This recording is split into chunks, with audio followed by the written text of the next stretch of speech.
Hello, hello, and welcome to Climbing Sideways, a podcast of honest conversations with real humans about balancing work, life, and everything in between. I'm your host, Adriana de Cervantes. In today's episode, you'll hear my conversation with my friend and colleague, Meredith Clinton. Meredith is a writer, artist, and activist. She also gets credit for coming up with the name for our show. This interview was such a joy. We talk about building a career in copywriting, but also recovering from burnout, lifelong learning, and meeting celebrities in Manhattan salons. All right, let's get to it. Here's my chat with Meredith. Hi. Hi. It's so funny to do an intro since we've been hanging out all day. There's no like, hey, how are you? How's your day going? Like we've been hanging out for the last 6 hours. What if we start the conversation with bright spots? The world is dark and heavy in a scary place right now. So what are your bright spots in your life? I feel like this is maybe an expected answer, but I really feel like the community and the people around me and just sort of being able to sit with people and chat and catch up and sort of recognizing what's happening, but then also laugh and have joy. And one of the things I'm saying about this year, it's this year's about depth, not breadth. So going deeper with people, with friends, spending more time. So I've been enjoying that, even especially in this sort of cozy time. And, so yeah, that's what I'd say. How about you? My bright spots, being able to sleep, which sounds really silly. No, that sounds amazing. I have gone through periods of my life where sleep has been really hard to come by, and then it becomes really stressful even trying to fall asleep again. So giving myself days where I'm just stay in bed as long as you want, sleep as much as you want. And it's that rest to kind of reset and come back to whatever's happening. Okay. Would you introduce yourself to the audience? So tell us who you are, tell us where you're coming from. We are recording in person at my home studio, which is fun. But you talked about community, and then it made me realize, are you talking about your community in Brooklyn? Are you talking about a community of writers that's wider than that? Yeah. My name is Meredith Clinton. I'm a writer, artist, activist, living in Crown Heights, Brooklyn.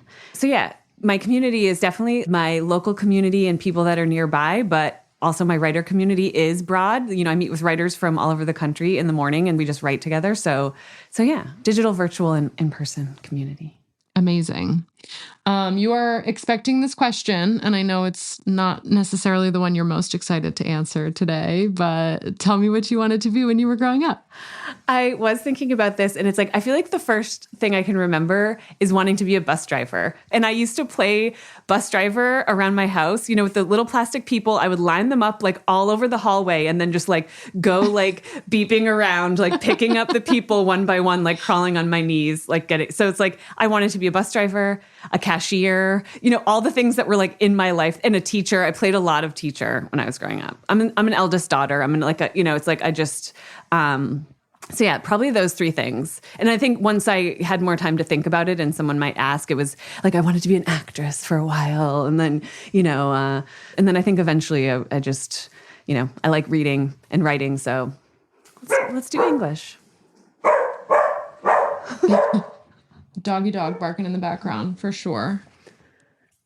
Okay, so I love this, that your idea in your head for jobs was seemingly very much attached to whatever Fisher-Price was selling us. Yeah, that's true. But I think that makes a good point that you can imagine what you can see and what's in front of you. So how old were you when you wanted to be an actress, and what were your adolescent interests in addition to reading and writing? And did you go to school? What did you end up studying? Yeah, I did. It was probably middle school and into high school, because I did do plays. I did theater.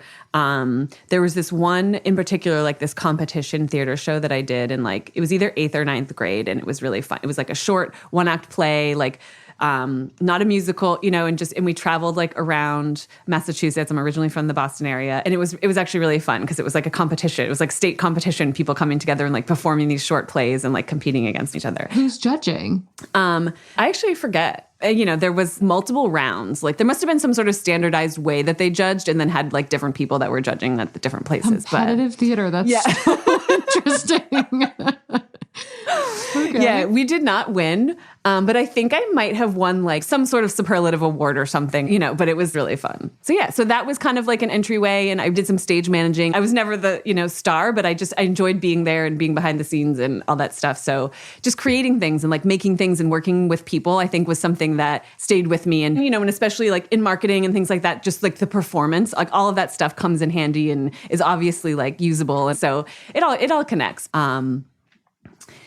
I did end up going to, I went to school for English and journalism. I ultimately wanted to become a journalist, and that was my way that I was going to change the world. I wanted to change the world, and I wanted to be a journalist. So by the time I graduated, and I moved right to New York City out of college. And unfortunately, I was too focused on how much journalists made at that time. And, I just moved to the city without a job too, because I was like, this is where I'm going. And I had to figure out like, okay, wait, I need to pay my rent, and I somehow need to afford to go out in this city. And like, it's like, I remember I'd be like 22 and spend like $400. I remember spending $400 in one night and being like, oh no, like, how am I going to, and it's like, I know, just going out, like cabs, food, drinks, like a night out with like friends, like a long night, the bars close at 4 a.m.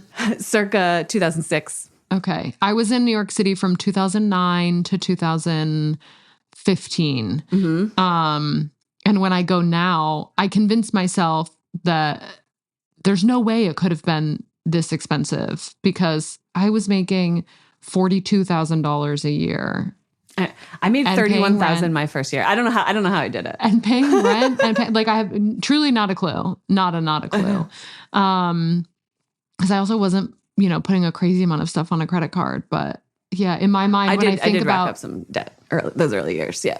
When I think about like New York City in that era, I'm like, we had dollar beer night. Maybe you and I were having different New York City experiences, because I was definitely not like clubs, bottles, cabs. I lived in Brooklyn, so there were no cabs. Like yellow cabs wouldn't take you to Brooklyn. I mean, and like I did have to quickly, that was like a one and done. Like, oh my God, I need to change. Like I need to figure out how to do this differently. But it's like, yeah.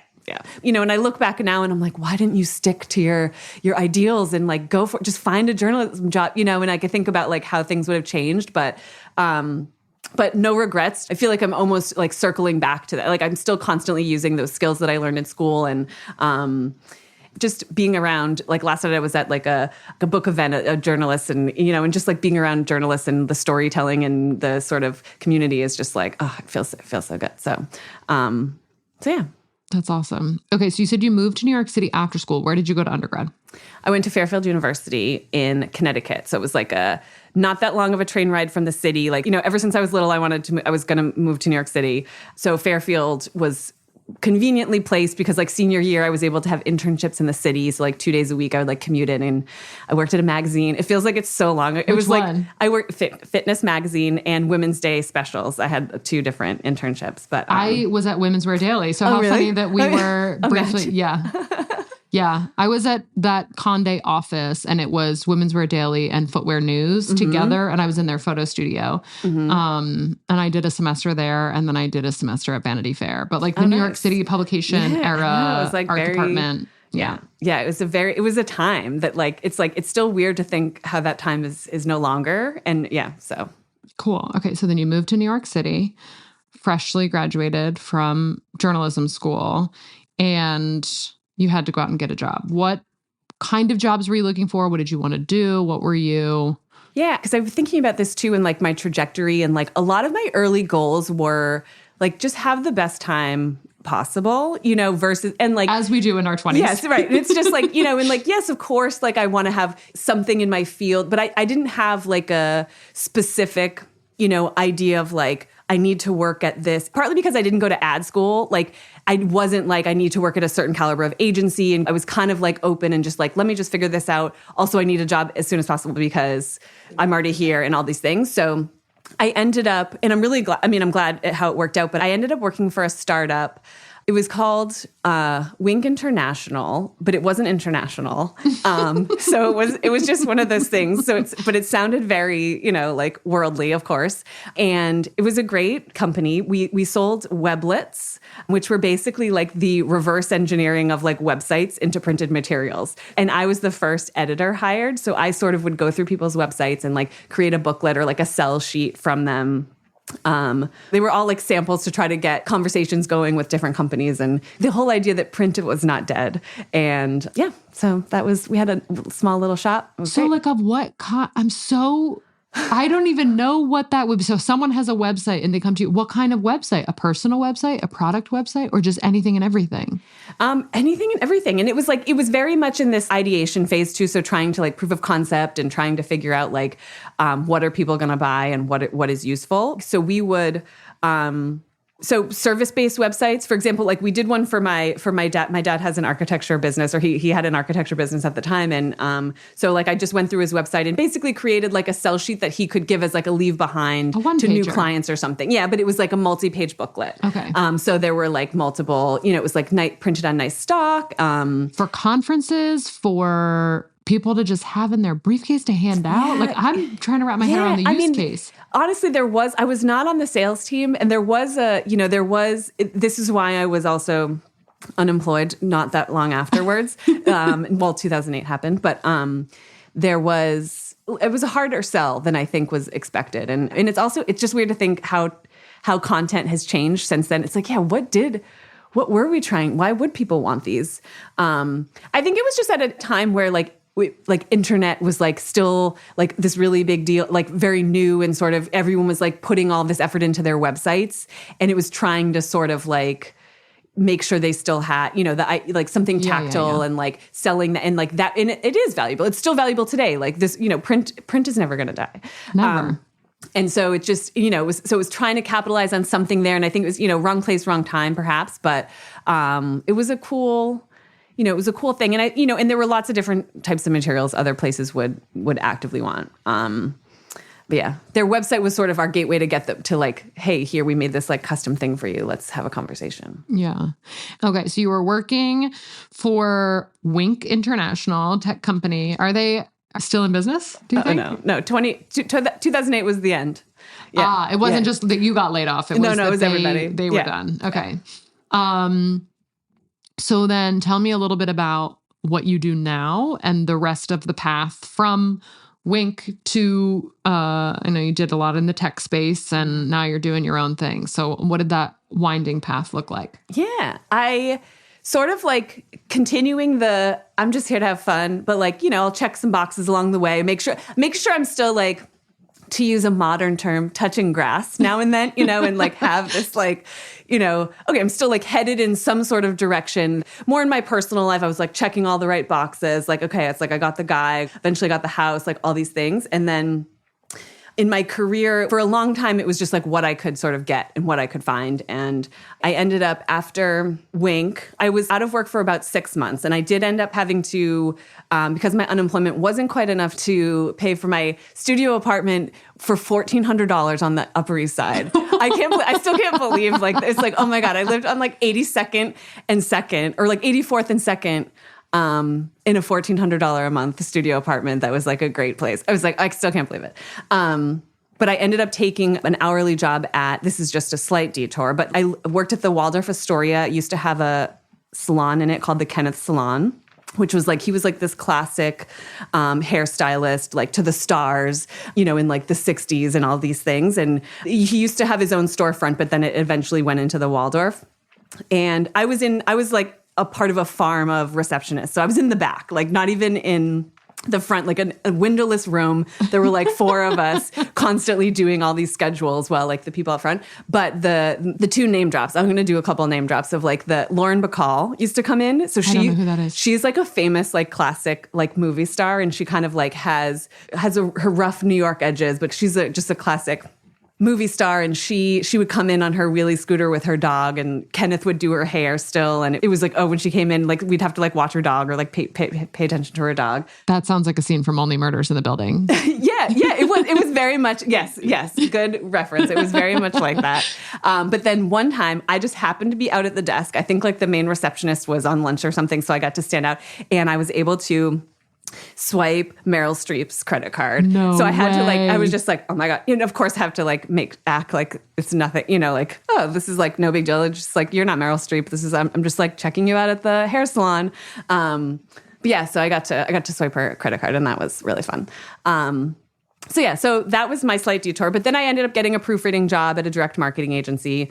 I took a copywriting class through that job, and then they sort of gave me the opportunity to jump to copywriting. And like, it was such a hard thing. And again, like the ad industry is like, can be really hard to sort of break into, especially with some of the sort of like quote unquote big agencies. And like, the levels are just very siloed and you get from one to the next. And, but I've always been at sort of smaller places where I've gotten more opportunity to do more. Like same with the startup I was mentioning, like it was sort of like this was my first job and I was like the only editor. So I was the only one doing what I was doing and I was defining it. And like, I look back and I think like, oh, it's partly like that's just who I am and that's what I need and that's how I work. But like, I was lucky enough to just find these places that let me kind of flex my muscles and sort of like grow into situations and like presentations. So by the time I ended up being at that direct marketing agency for almost 5 years between proofreading and copywriting, and was able to just like do client presentations in ways that it would have taken me a lot more time to come sort of through traditional channels. So grateful for that and like those opportunities. And through the copywriting class I took, I also met the editor-in-chief of this lifestyle magazine that I started writing for then on the side, and started to branch out and think more about like, what does my writing career look like? How do I get more of this and do this? I love writing and being creative. And I used to always say, I'm going to write a novel someday. And I think about that a lot because now I write fiction and I'm like, it's more an active part of my day. And I do have a first draft of that novel that I was talking about.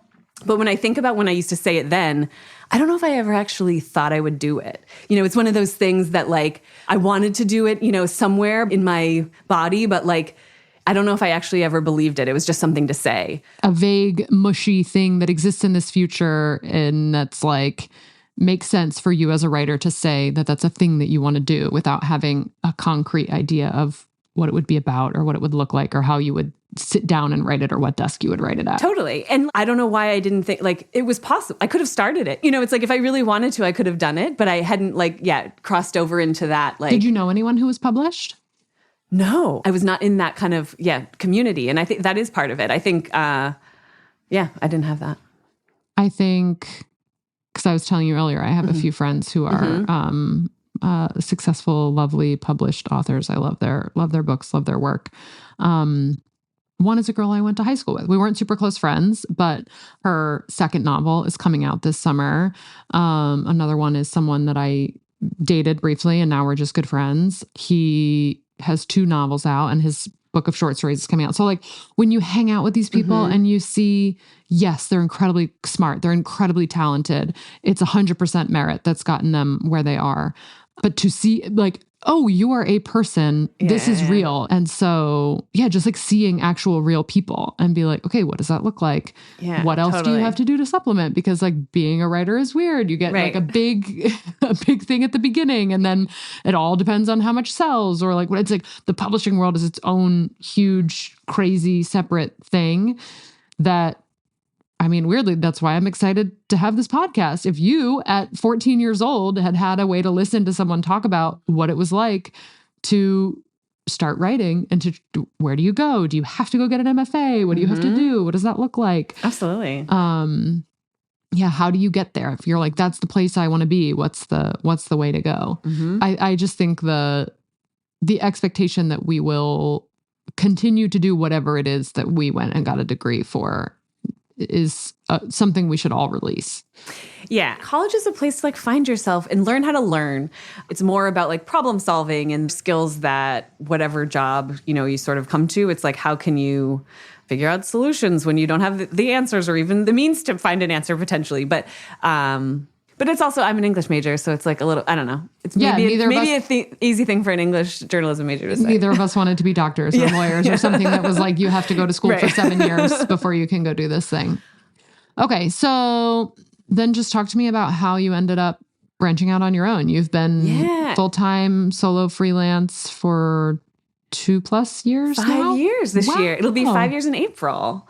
We haven't known each other that long yet, have we? No. Okay. No, this was, so like fast forward, I worked at a couple agencies, had a good time, and then I ended up sort of finding my way to tech. I worked at like a tech startup as a copy director and sort of like started a team. I love being on a team and like helping people and sort of like boosting team morale and things like that. And then I went back to a brand design agency. The tech, was a little, was was not quite my speed as far as vibe. AKA it was it was a toxic place. And so, and I just needed something more my pace and things like that. So I went back to a design agency, which I do really like being on the agency side, but then just burned out real hard. And that was like during COVID and sort of trying to balance like helping my team like retain their sanity and sort of like, how do we keep this going while at the same time, like needing to meet certain deadlines because of a client. And it's just like, how do we live also in the time that we're in and push forth with whatever these things that we quote unquote have to do and sort of deadlines and what does that even mean? And I went through a really big like burnout period where I took like a week or two off from that job. I needed some space. And then ultimately just decided not to go back and like needed to at first like focus on myself and my mental health and figure out like I need some space. I've been going like too tightly wound, too fast, too hard all the way, just like ignoring all the signals my body was telling me about like, hey, this isn't sustainable. This isn't healthy. You need a break and you need to figure out what the fuck you're doing. Luckily, I was able to stop and take a break. I did find like a freelance job quickly enough. I think it was like maybe 15 hours a week. And it was like the perfect kind of like, let me take some space to heal and create. I started my novel actually during the pandemic. And then I started having time to write. And it's like, oh my God, I'm writing. And it's like, oh, I can be creative. And just realizing like, oh, shifting my mindset from, first of all, copywriting and like marketing was never going to fulfill my soul or fulfill this sort of creative need that I'd been like expecting it to. It's sort of like, this is my thing. Like, why am I not fulfilled by this? And this was part of this mindset shift of like, what even is work? And how do I want to actually spend my time? So I've been continuing to explore that for the past 5 years. One of my early mantras, which I still think about, but now it's just so ingrained, it's just like part of like how I think about things is like, there is no such thing as work-life balance. There is only life. So I'm like, that's true. So like, what do I want my life to look like? What do I want my days to be? Yeah. And like, yes, I still need to make money. That's like, we still live in this fucking world. I mean, sorry. Like we still, it's like, so I need to make money. Yes. But like that can come in many different forms. Like, what do I actually want my days to look like? And I used to spend working in tech and like working at, some of these agencies and all this stress, like I would spend every night just like trying to recover to a point where I can usually like smoking weed, and like just like whatever it took to just like get some silence, get some sleep, get something that I could space. Exactly. And just, which was never enough. And then sort of like waking up and feeling the stress of like the Slack, sound or like Girl. yeah. I have Slack muted 100% of the time now. Anymore. Have you ever been on Zoom and heard someone else's Slack make that noise? And you're just like, oh my God. Yeah. It's like start twitching. And it's like through the computer. It's not even your own. And oh my God. Yeah. Yeah. Eventually I was like, I'm sure I heard this somewhere, like some of the podcasts or something I was listening to was like, how am I going to measure the success every day?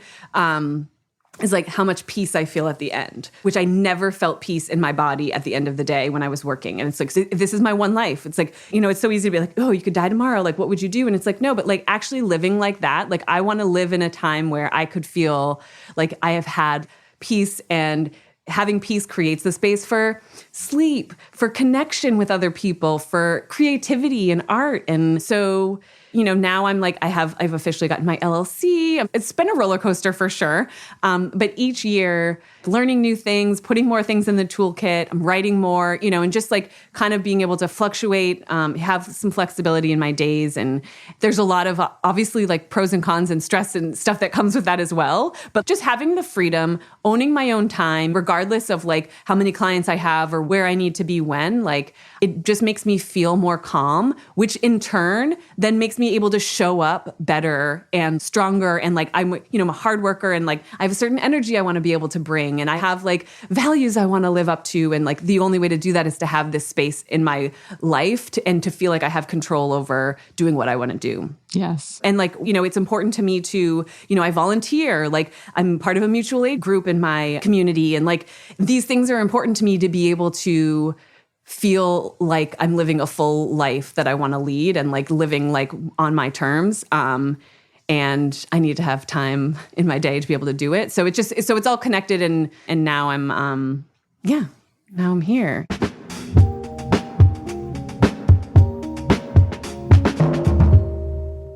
The only story you told me you were going to tell that you didn't tell was the crickets.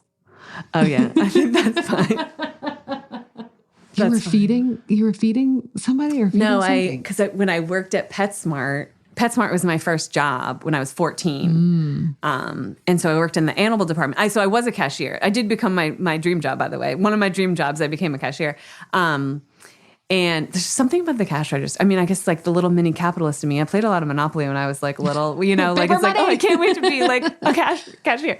But no, when I worked in the animal department at PetSmart, we sold like live crickets. People would come in to like buy crickets for their snakes or whatever. And so I would be like someone that like bagged the crickets. So be like, I want 50 crickets. And they have to like grab them. Like we had the big container and like I put my, I used to be really afraid of spiders. And so it's like, it just always felt like a humble brag that I could be like, yeah, well, I like put crickets in bags for people. And then it's like, they're like all, live crickets. And like, so that when we used to feed them to the aggressive fish, like live cricket, that was like fascinating to watch a fish eat a live cricket. Oh my goodness. Yeah. So that was a pretty fun job. I've done a lot of on and off weird jobs for sure. My first job was answering phones. I started answering phones at the family business, and like, helping out at the reception desk from like a young age. I mean, those are good skills. It was a great way to make money. And then I worked at a bagel shop, and I love telling the story that like the skill of how to make a good sandwich is such a lifelong, like it's so important. And I can make a really good sandwich, and there's a science to it. I don't doubt it. You got to keep the tomato away from the cheese because the acidity in the tomato will like eat away at the cheese. And so if someone orders tomato and cheese and lettuce, you have to put the lettuce as the barrier between those two, especially if they're getting it to go and it's not to stay. How you like, put on like a turkey or a roast beef is different from how you put on a tuna salad. Yeah. Like it's a whole, oh my God. This Guatemalan guy named Juan, I used to show up at the bagel place at 6 a.m. and Juan taught me how to make the best like a coffee for people because we didn't have self-serve. So if someone wanted like milk and sugar, the sugar and the milk go in first and you mix them together, and then the hot coffee, like just like all of these weird things that are like skills that you learn that now when I go get my thing at Wawa, I know how to, make my little coffee. Or I have been told many a time throughout my life, I make a damn good sandwich. And I'm like, thanks, Juan. That's amazing. I mean, that like those sandwich tips instantly, I was like, oh, I feel like I can think of sandwiches I've had that were soggy that could have benefited from those kind of. Got to separate. It's the acid and the dairy. That makes so much sense. Science. It's science, baby. So yeah, if there's no lettuce, then you got to put them on different sides. If it's a tuna salad, right? I wouldn't even think that about the yes. Oh, excellent. Then there's like this whole thing about air. There was also, this is a totally side tangent, but there was like a New York Times cooking thing where like this woman went viral and was being criticized for what she was saying, but then other people were like, no, she's right. And it has to do with like when you're building a sandwich, the amount of additional air that you bring in both aerates whatever's in there and also like gives you a different experience. If you get a thing of lunch meat, right, and you order it from the deli and it's you would never fucking take a bite out of that. Right. So why, when you build your sandwich, would you ever put lunch meat? No, you got to like. Right. Yeah. These things that we learned. Would never in a million years put my hand into a bag of crickets. You couldn't fucking pay me enough. The moment I worked at PetSmart and they said, you got to bag the crickets, I would say, so sorry, I'm out. This $12 an hour is not going to be enough for me. I'm sure it wasn't even that. I don't even want to be in the same room as the crickets. Like, absolutely not. So the fact that you see that as a humble brag, I'm like, you and I have a lot in common. That ain't it. For sure. Okay. And I don't have a question for Blue and Gabe prepared for today. So my last one is, what advice would you give folks who want to make their way into your industry or area of focus? Don't. Why? I mean, I think it's a tough time to be in this industry. And like, I don't know what the future holds. And I think that it would be incredibly hard to be coming up in this industry right now. Marketing is it's a tough thing right now. And I think my advice would be don't think that your full-time job or whatever, however you're going to sort of organize your life around like what a job is, it's full-time, part-time, whatever. Don't expect the way you make money to fulfill your soul or to fulfill some sort of need. Don't give it that don't give it that power over you, first of all, because then that becomes something that's like, not only is our health insurance tied to our jobs in this, but it's like, if we're also tying which of course it's like, this is what we do. And this is, I went through this as well as part of my healing journey, but like our self-worth, 100%. like our need for creativity and even human connection, like the people we spend time with there. And I think it's just like separating out what these things need to be. Like, yes, we need to make money. You need to make money. Do something that you can enjoy. Because I also think about the jobs that like I could make good money doing that, like, yeah, they're not maybe creative in the creative industry sense, in the way that, I had stars in my eyes coming in this direction. But I could still really enjoy doing them for money. If I had known at, 15 years old that I would thoroughly enjoy, like it sparks joy for me to solve problems for people in this way. And it doesn't matter what that looks like the reorganizing of a Google Drive, like that just makes me feel really when all of the files are named correctly and they oh yeah, I know that feeling. And when I work with people and they come and they're like, oh my God, everything here is so organized. I'm like, that is the most beautiful, like words of affirmation I could ever receive.